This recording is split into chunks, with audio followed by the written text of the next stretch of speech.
sagalee qeerroo bilisummaa Oromooti.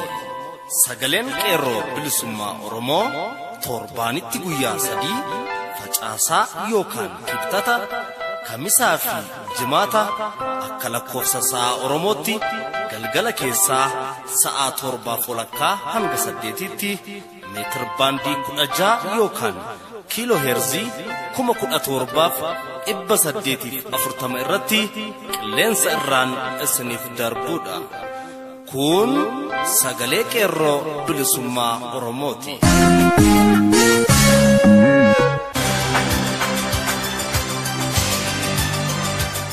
Kamisa eebila 13 bara 2017 baga jala bultii sirna kabaja guyyaa gootota Oromoon isin ga'e.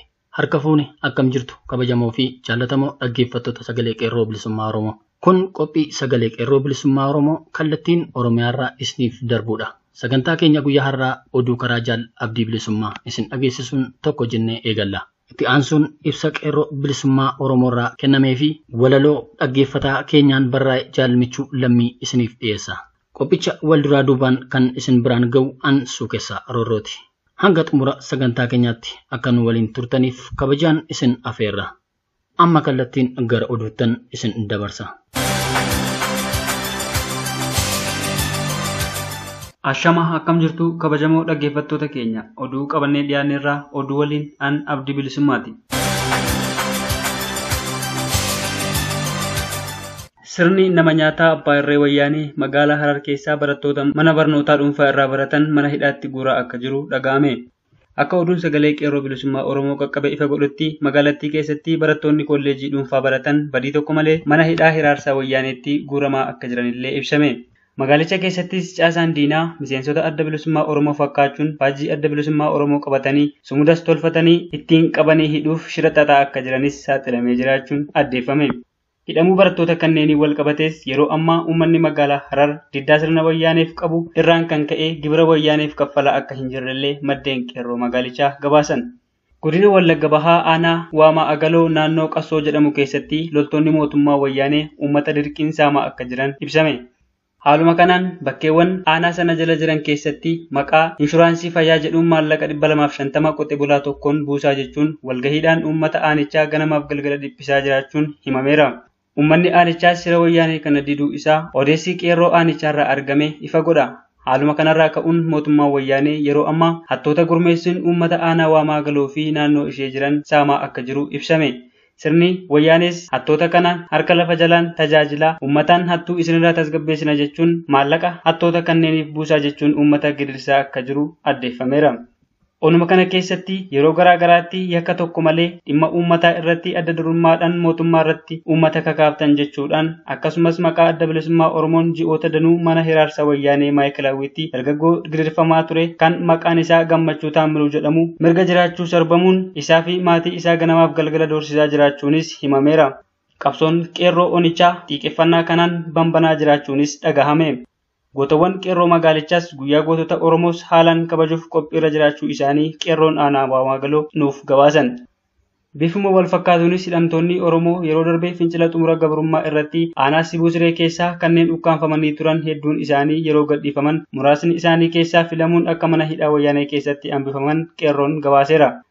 Haaluma kanaan ona Sibuu Siree keessaa namoota danuu qabamanii hidhamaa turan gariin gallakkifaman illee obbo Mangistuu Tashoomaa fi obbo Taaddalee Galataa hanga ammaas maatiiwwan isaaniirraa hidhamanii murtii dhabuudhaan himata tokko utuu irratti hin banamiin mana hiraarsaa diinaatti rakkachaa akka jiran illee qeerroon gabaasee jira.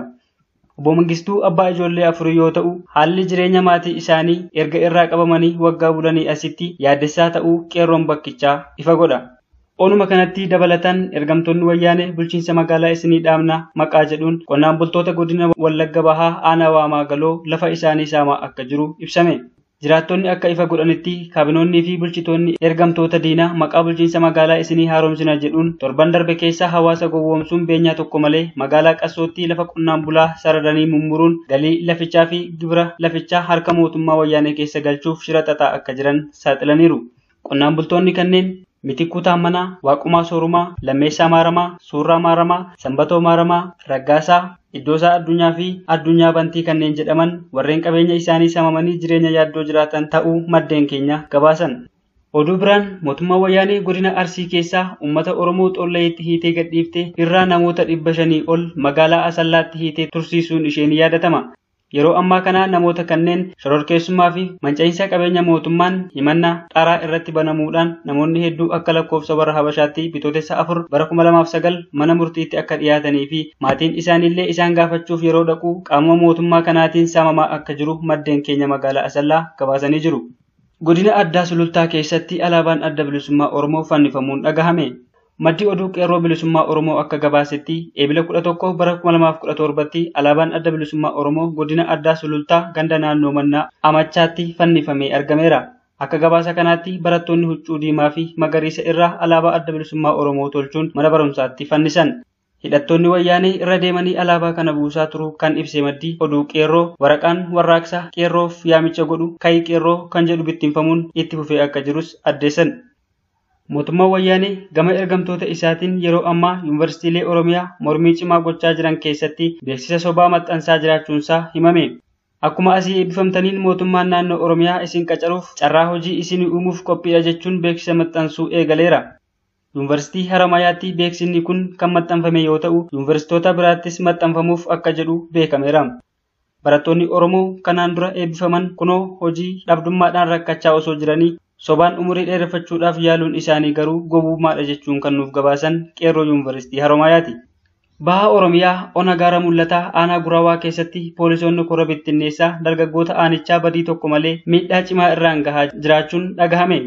Bitootessa 2 bara 2009 dargaggoo murataa fi araarsoo dhaqqabaa kan jedhaman badii tokko malee iddoo buna dhugaa jiranitti itti dhufanii itti marsanii qabanii ija hawaasaa duratti afaan qawweetiin diddiraa uleedhaan akka maleetti rukkutuudhaan miidhaa cimaa irraan geessisanii osoo mana yaalaa hin geessin waajjira poolisii keessatti hidhanii dararaa jiran jechuun qeerroon bakkichaa beeksiseera.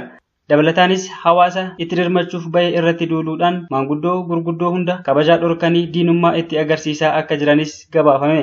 Dargaggoonni aanichaa kan hafanis booru nutis miidhaan kun nu eeggata waan ta'eef dursinee ofirraa ittisuu qabna jechuun dhaamsa dabarsan. Manni maree Ihaadig guyyoota 2 walgahii irra ture guddinni baanamu kan hin jirre ta'uu ifatti dubbachuun dhagahame.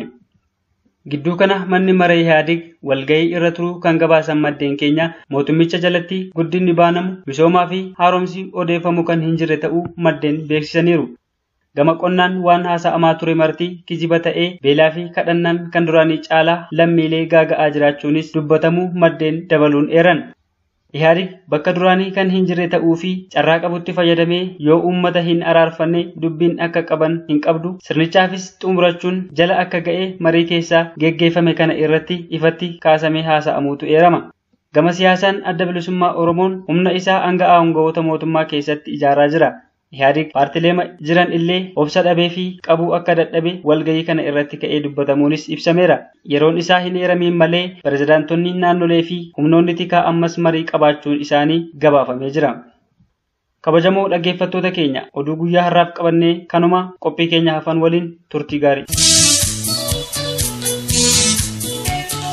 Kan dhaggeeffataa jirtan qophii sagalee qeerroo bilisummaa Oromoo meetir baandii 16 yookaan kiiloo heerzii 1740 irratti isiniif darbuudha. Oduu kan isin dhageessise Jaal Abdii Turee horii nuuf bulii ittiin jenna. Qophiin keenya akkuma itti fufetti jira. Kanatti aansuun Jaal Michuun waan qopheeffate isin dhageessisa. Ammas turtiin keessan nu waliin haa ta'u. Jireenyi walamni mirga uumamnee fi sarbamnee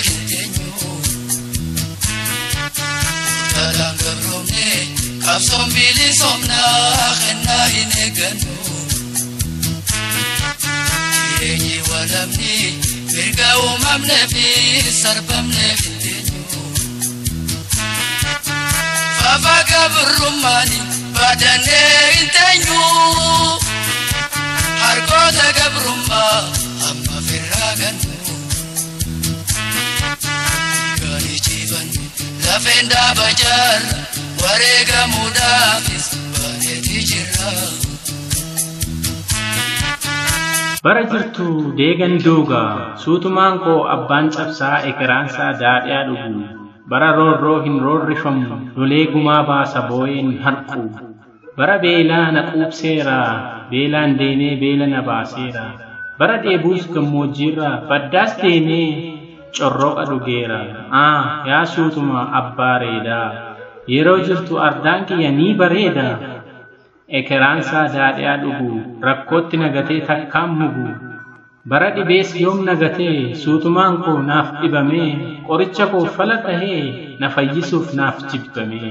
Qoree narraas buqqisuudhaaf faana miillaa waraanamee. Qoree baatee naaf qulqulee rukkuttaa koo abbaa ormaa ofii cabee naaf okkolee. Murxuxxee diinaa narraa qolee ija qabu natti dhabee. Lafan kufee ol na kaasee dhoqqee keessaa ol na qabee. Yaa suutuma abbaa reedaa yeroo jirtu ardaan kiyyaa ni bareeda. Ekeraansaa daadhiyaa dhugu rakkootti nagatee takkaan mugu. Gaafa jiru dhadhaan nyaadha aannan dhugnaan itittuun unadha. Damma nyaadheen booka dhugaa loon dhibbiseen deega duuga. Akka dhiiraa gaagurtuudha dilbiin kiyya naaf guutuudha. Gombisaan koo keellaa marsa. Uffanni koo ija jaamsaa adiif fadheen sisirriiqa. Biddiiqoo koonan kolfa seeqa. Oomishni koo barakaa qaba. Tujaartuudha maalan dhaba. Daareen beeku na daarsiftu. Harka ormaa nan laalchiftu. Yaa suutuma abbaa reedaa har'an dhaba keen aadaa. Ekeraansaa daadhiyaa dhugu rakkootti nagatee takkaan mugu. Bara suutumaa jedha namni maqaa killee martuu beekaa alaamanni. Maaddiin kiyya hir'uun qabu waanan nyaadhu takkaan dhabu. Sabbanni koo qarshiin dhabu qarshiin kiyya waakkiin qabu. Goorantoodha waca bushaayee urgaan mana kiyyaa akka kusaayee. Gorduumni koo jabbiloota keellaa loonii jibicharraa kan sangoota. Sagal elmeen 90 tiskaa deebaneetan of keessatti siiksaa. Geejjibni koo faradoodha fe'insi koo gaalaaf gaangoo. Boroon kiyya muka maangoo balballi koo burtukaana. Argeen beekan dukkana gubaan qabu aduunaaf qabbana. Yaa suutuma abbaa reedaa yeroo jirtu ardaan kiyya ni bareeda. Ekeraansaa daadhiyaa dhugu rakkootti nagatee takkaan mugu. Anaaf baatee rakkootti haftee shiftaa diinaaf xobbeen cittee. Bakka awwaala kee anuun beeku duute malee siin awwaalle kan na jeefu. Si awwaalee akka haadhoo kee garaan kunne andeesseen kee. Kanaafan ogguyyuu yaadadhaa guyyaa yaadannoo kee shaamaan qabsiifadhee dabarsaa yaadannoo kee. Yaadannoon isaa wareegamtoota Oromoof guyyaa gootota Oromoo eebila 15 barataa Dachaasaa Deebisaatii Jimmaa Yuunivarsiitii. Eebila 15 guyyaa gootota Oromoo fi hundeeffamuu jaarmiyaa sochii qeerroo bilisummaa Oromoo waggaa 7ffaa ilaalchisee ibsa qeerroo bilisummaa Oromoo irraa kenname. Nuti qeerroon dargaggoonni Oromoo biyya keenya Oromiyaa fi waliigalatti uummanni Oromoo bal'aan bu'aa gootota Oromoo fi kaayyoo gootonni Oromoo irratti wareegamaniiti. Guyyaan goototaa yookiin wareegamtootaa Oromoo eebila 15 bara 1980 irraa eegalee waggaa waggaan kabajamaa fi yaadatamaa yoona ga'e. Gootota gaafa alagaan biyya Oromoo cabsuuf itti duule diina biyya ofii irraa ittisuuf jecha diddaa garbummaa irratti wareegaman dabalatee qabsaa'ota bilisummaa Oromoo bifa adda addaan hanga har'aatti wareegama baasan hunda guyyaa kanaan yaadanna. Kana waliin guyyaa gootota Oromoo guyyaa miseensotni adda bilisummaa Oromoo qeerroon bilisummaa Oromoo dargaggoonnii fi uummanni Oromoo bal'aan kaayyoo gootonni Oromoo qaqqaaliin irratti wareegaman galmaan ga'uuf irbuu isaanii itti haaromsanidha. Seenaa fi imaanaa gootonni Oromoo wareegamaniif galmaan ga'uuf jecha qeerroon bilisummaa Oromoos guyyuma kana irratti eebila 15 bara 2017 Oromiyaa keessatti sirnaan hundeeffamee sochii seena qabeessa eegalee har'a ga'ee jira. Seenaa uummata Oromoo keessatti eebila 15 guyyoota kaan irraa wanti adda taasisu bara 1980 keessa guyyaa kana gootonni siyaasa adda bilisummaa Oromoo akka qaroo ija Oromootti ilaalaman kiristaana Islaamaa fi lagaan osoo waliin qoodiin jumulaan wareegama qaalii kanfaluun tokkummaa saba Oromoo dhiiga isaaniin mirkaneessan ta'uu isaati. Hanga har'aattillee hooggantoonnii fi miseensonni adda bilisummaa Oromoo, qeerroo bilisummaa Oromoo, dargaggootaa fi sabboontonni uummata Oromoo qabsaa'onni bilisummaa bifa adda addaan qabsoo keessatti qooda qaban walumaa gala sabboontonni Oromoo xurree hooggantoonni adda bilisummaa Oromoo gaafa duraa saaqan irra bu'anii mirga abbaa biyyummaa Oromoof osoo falmaa irra jiranii wareegaman kuma hedduutti lakkaa'amu. Guyyaa gootota Oromoo eebila 15 ka'umsa godhachuudhaan akeekaa fi kaayyoo guyyaa gootota Oromoo galiin ga'uuf qeerroon bilisummaa Oromoo jala bultii guyyaa gootota Oromoo eebila 15 kan bara 2014 sababeeffachuun haala yeroo irratti ibsa waliigalaa erga kennee booda eebila 11 bara 2014 sochii warraaqsa fincila diddaa garbummaa bifa ijaaramee fi qindaa'een oosuun mootummaa abbaa irree wayyaaniitti xumura gochuuf warraaqsa biyyoolessaa Oromiyaaf bu'uura kaa'an. Seenaan eebila 15 guyyaa gootota Oromoo sochii warraaqsa biyyoolessaa Oromiyaa fincila xumura garbummaa sadarkaa idil addunyaatti beekamtii argate waliin seenaa addaa qabaachuu isaa ibsa qeerroon bilisummaa Oromoo eebila 2014 kenne warraaqsa dhoosee kaayyoo guyyaa gootota Oromoo dachaan tarkaanfachiise irraa hubachuun ni danda'ama. Haala yeroo ilaalchisee ibsa sochii dargaggoota biyyoolessaa irraa kenname eebila 2 bara 2017 Jimmaa bakka bu'oonni qeerroo bilisummaa Oromoo godinoota adda addaa irraa walitti dhufuun eebila 1 fi eebila 2 bara 2014 walga'ii guyyaa 2 geggeeffatan irratti haala yeroo uummata Oromoo fi qabsoo fincila diddaa garbummaa bilisummaa Oromoo daran jabeessuu fi haala waliigalaa raafama siyaasa impaayir biyyattii irratti marii bal'aa gochuun ibsa armaan gadii dabarsee jira. 1. Duguginsa sanyii yookiin jenosaayidii mootonni Habashaa erga Oromoo afaan qawween cabsanii bulchuu eegalanii hanga har'aa jaarraa 21ffaatti dabaree aangootti dhufan raawwataniif Oromoon tole jedhee jilbeenfatee bitamee hin bulle. Utuu falmatuu diina kufaa kuffiisaa har'a as gahe. Qabsoo bilisummaa Oromoos bu'aawwan dagatamuu fi eenyuyyuu haaluu hin dandeenye dhiigaa fi lafee isaa itti cabsee fidee har'a dhaloota haaraa nu qeerroo Oromoo qaqqabsiisee jira. Haa ta'u malee ilmaan mootota Habashaa kaleessaa har'allee qabsoo Oromoo dhaamsuuf Oromiyaa deebisanii qabachuuf sirnoota abbootii isaanii sirna nafxanyaa kaleessaa deebisuuf nurraa hin dhaabbanne hojii idilee isaanii godhachuun hanga sadarkaa mana maxxansaa banachuun Oromoo arrabsuu, xiqqeessuu, tuffachuu fi Oromoon biyya hin qabu jechuu irratti gahanii jiru. Nafxanyaa har'a qawwee fi golgaa dimokiraasiin biyya lafaa gowwoomsaa jiru of jabeessuun umurii bittaa isaa dheereffachuuf yeroo kallattii hundaan tattaafatan ifatti ba'ee mul'achaa jira. Sochii farrummaa Oromoo nafxanyoota kaleessaa fi har'aa kana dhabamsiisuuf Oromoon bakka jiru hundaa dammaqee qalbiin qabsoo fincila diddaa garbummaa keessatti qooda guddaa ba'uu qaba. 2. Mootummaan abbaa irree wayyaanii bulchiinsa magaalota Oromiyaa fi saamicha qabeenya uummata Oromoo fi uummata Oromoo qe'ee fi qabeenya irraa buqqisuuf bifa haaraan karoorfatee sochii irra jiraachuu ifatti karaa miidiyaa of harkaa qabuun labsii dabarfatee jira. Sochii kana dhaabbachiisuu fi bulchiinsa magaalaa Finfinnee to'achuuf qabeenya uummata Oromoo saamicha irraa hambisuuf akkasumas Oromoon nagaan qe'ee fi qabeenya isaa irratti abbaa biyyummaa akka mirkaneeffatuuf bakka jirru maraa halduree tokko malee maqaa Oromoo jettu qofaan waliin dirmannee qabsoo fincila diddaa garbummaa jabeessuun bara sirna nafxanyaa kaleessaa fi har'aatti xumura haa goonu jechuun waamicha Oromummaa ilmaan Oromoo hundaaf ni dabarsina. 3.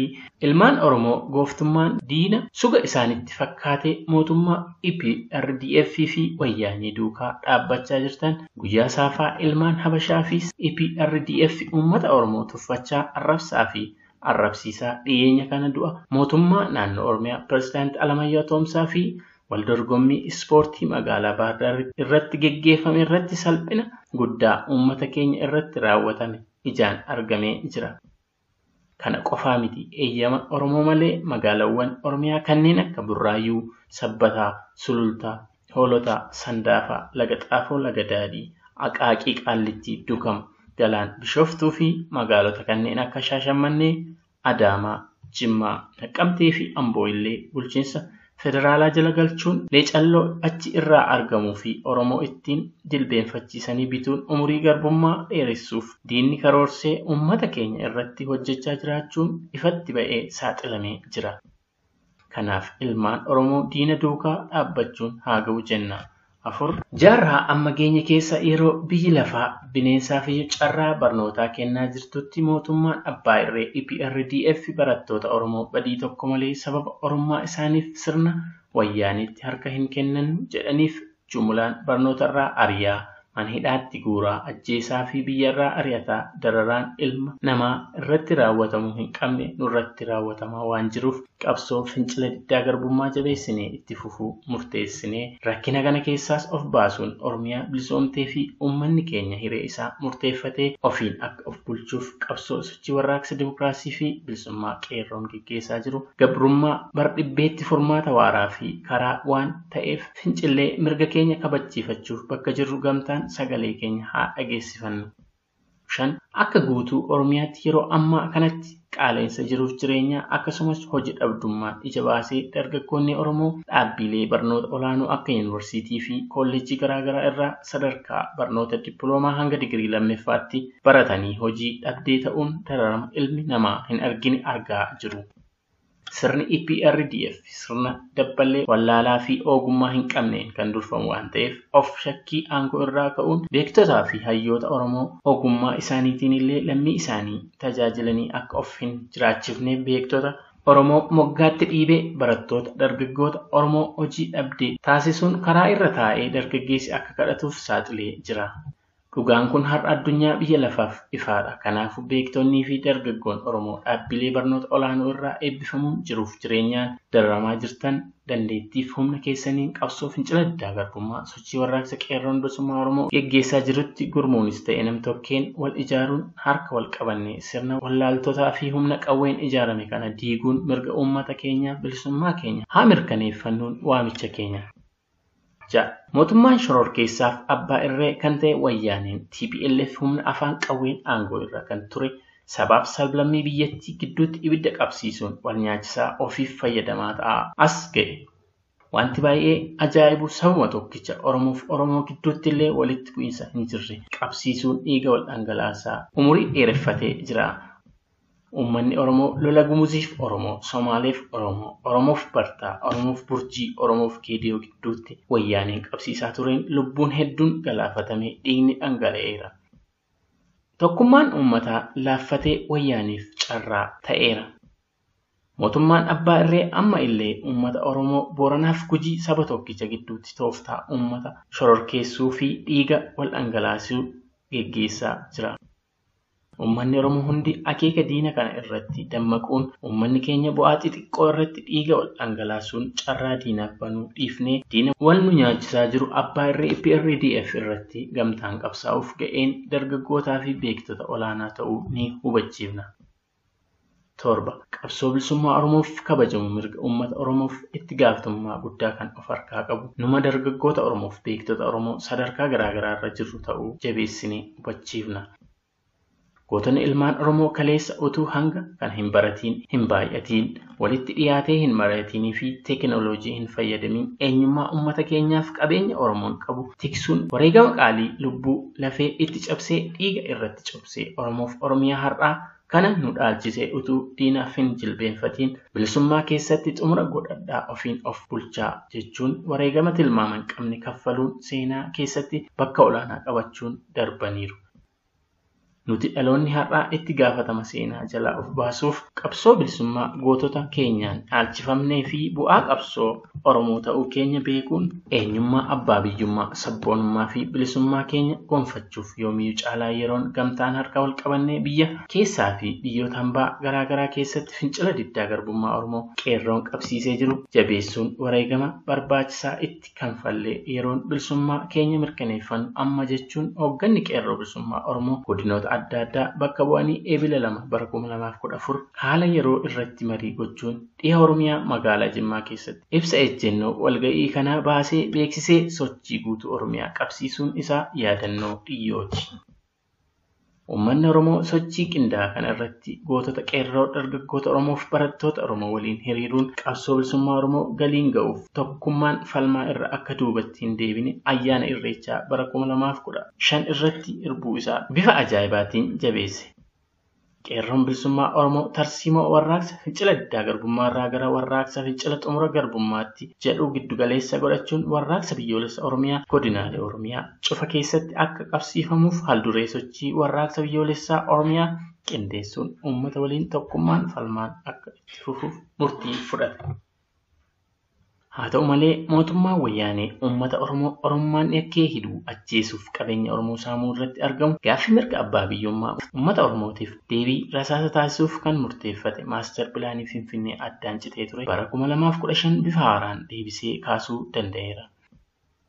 Sochiin warraaqsa qeerroo bilisummaa Oromoon durfamus ofirratti hirkachuun uummata Oromoo qawwee roorroo alagaa fi jilbeeffanne qabsoof hiriirsuuf hirmaachisuun gaaffiin mirga abbaa biyyummaa hanga deebiitti warraaqsi fincila diddaa garbummaa mootummaa abbaa irree wayyaanee jilbeenfachiisuu irratti xiyyeeffatee daran jabaatee falmaa hadhaawaa itti fufe.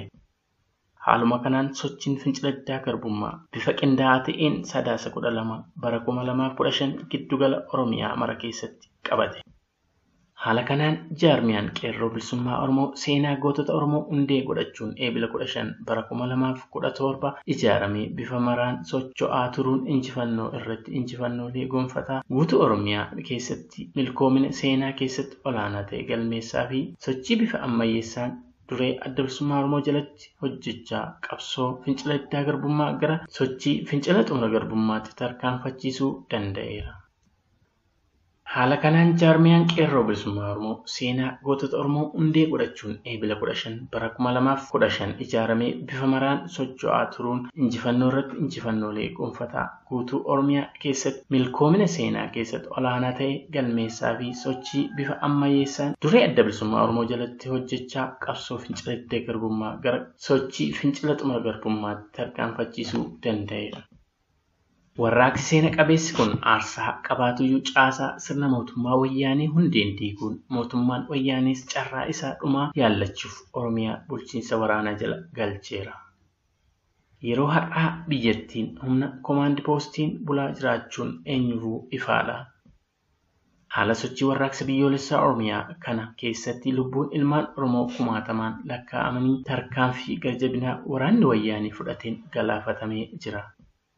Hojjettoonni mootummaa barsiisota dabalatee hanga ammaa 4,000 ol eenyummaa isaaniin ol qabatee hojii irraa ari'amanii jiru. Dararaan akkanaa uummata keenya irra gahee fi gahaa jira. Kanaaf miidhaan fedhe gama mootummaa TPLF'n uummata Oromoo irra ga'uyyuu gama biraan yeroon kun yeroo qabsoon bilisummaa Oromoo sadarkaa olaanaatti tarkaanfatee jirudha. Oromoon akka sabaatti uummata hundaaf kabajaa qabu goota janqnaa fi uummata guddaa tokkummaa qabu ta'uu hawaasa addunyaatti argisiiseera. Argisiisaas jira. Yeroo manni Oromoo ammaan booda cunqursaa saamichaa fi hacuuccaa alagaa baachuu hin danda'u nagaa jedhee sirna roorriftuu alagaa ofirraa darbuuf harka duwwaa diina meeshaa lolaa ammayyaa hidhate dura dhaabbatee murannoon wareegama barbaachisu baasaa jirutti yaadatamuu fi yeroo Oromoon of hidhachiisaa jirudha. Oromoon bilisummaa yookaan du'a jechuun yeroo falmaa hadhaawaa godhuuf murteeffatee ka'edha. Maa irratti uummanni Oromoo mirga siyaasaa, dinagdee fi hawaasummaa humna qawween irraa sarbame wareegama barbaachisu baasee of harka galfachuuf dandeettii kan qabu ta'uu hawaasa addunyaa hubachiisuu barbaanna. Uummanni Oromoo qonnaan bulaan, qeerroon, dargaggoon, barataan, daldalaan, hojjettoonni, beektonni walumaa gala murnoonni hawaasa Oromoo hundi sochii warraaqsa biyyoolessa Oromiyaa keessatti itti fufinsaan adeemaa jiru bifa qindaa'een daran cimsitanii akka cina dhaabbattaniif kufaatii sirna cunqursaa wayyaaneetti xumura goonu waamicha dabarsina. Injifannoo uummata Oromoof gadaan gadaa bilisummaati. Eebila 15 bara 2017 Finfinnee Oromiyaa. Egaan dhaggeeffattoota keenya qophiin keenya guyyaa har'aa kanumaan goolabamee jira. Nu waliin turuu keessaniif galanni keessan bilisummaa haa ta'u. Sagantaa keenya guyyaa biroon hanga wal agarrutti nagaan nuuf tura. Injifannoo uummata Oromoof gadaan gadaa bilisummaati.